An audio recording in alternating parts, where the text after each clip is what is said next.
भारत की हरी भरी घाटियों में बसे प्राचीन शहर राजगीर में आनंद नाम का एक युवक रहता था।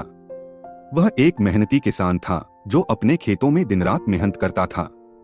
अपने प्रयासों के बावजूद आनंद अक्सर क्रोध और आक्रोश की भावनाओं से परेशान रहता था।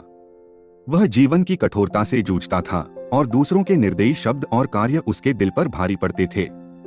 एक दिन एक विशेष रूप से कठिन दिन के बाद आनंद ने सुना कि बुद्ध पास में ही उपदेश दे रहे थे। अपने दिल में आशा के साथ उसने शांति और समझ पाने की उम्मीद में बुद्धिमान शिक्षक की तलाश करने का फैसला किया। आनंद गिद्ध शिखर पर पहुंचे, जहां बुद्ध अपनी शिक्षाएं देने के लिए जाने जाते थे। वह उन लोगों की भीड़ में शामिल हो गया जो बुद्ध के वचनों को सुनने के लिए दूर दूर से आए थे। जैसे ही बुद्ध ने बोलना शुरू किया, उनकी शांत और निर्मल उपस्थिति ने आनंद सहित सभी को शांति की भावना से घेर लिया। बुद्ध ने एक सौम्य मुस्कान के साथ शुरुआत की। एक बार एक आदमी था जो खुद को अक्सर दूसरों के कार्यों और शब्दों से क्रोधित पाता था। उसे आश्चर्य हुआ कि वह अक्सर इतना परेशान क्यों रहता था और शांति क्यों नहीं पा रहा था। एक दिन जवाब की तलाश में वह मेरे पास आया और पूछा, लोग मुझे इतना कष्ट क्यों देते हैं? आनंद ने ध्यान से सुना। उसे लगा कि कहानी उसके बारे में थी। बुद्ध ने आगे कहा, एक ऐसे व्यक्ति की कल्पना करो जो तुम्हारा अपमान करता है। यदि तुम उनके अपमान को स्वीकार करते हो तो तुम उनके क्रोध और घृणा को अपने हृदय में स्वीकार कर रहे हो। लेकिन यदि तुम इसे स्वीकार करने से इनकार करते हो तो क्रोध उनके साथ ही रहता है, एक उपहार की तरह जिसे स्वीकार नहीं किया जाता है। अपमान के पास वापस देने वाले के पास जाने के अलावा कोई जगह नहीं होती है। बुद्ध के आसपास के लोगों ने समझ में सिर हिलाया और आनंद को अपने भीतर बोध की एक झलक महसूस हुई। बुद्ध ने आगे कहा। बुद्ध ने फिर पूछा, यदि तुम क्रोध का जवाब दया से और घृणा का जवाब प्रेम से दोगे तो क्या होगा? उस व्यक्ति ने सोचा और उत्तर दिया, क्रोध विलीन हो जाता है और शांति कायम होती है। बुद्ध ने रुककर सभा के चारों ओर देखा और उनकी नजर आनंद पर टिकी हुई थी।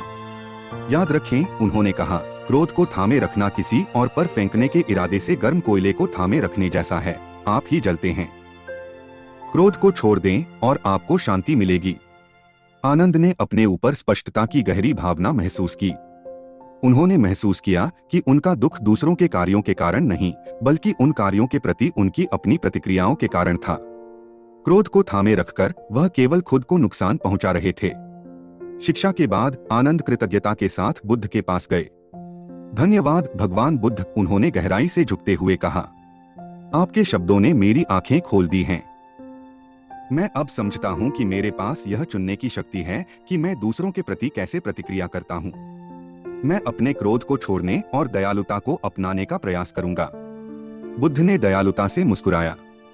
शांति तुम्हारे भीतर से शुरू होती है आनंद। जब तुम करुणा का हृदय विकसित करोगे और क्रोध को छोड़ दोगे तो तुम्हें शांति का सच्चा सार मिलेगा। उस दिन से आनंद ने हर स्थिति का धैर्य और दयालुता के साथ जवाब देने का अभ्यास किया।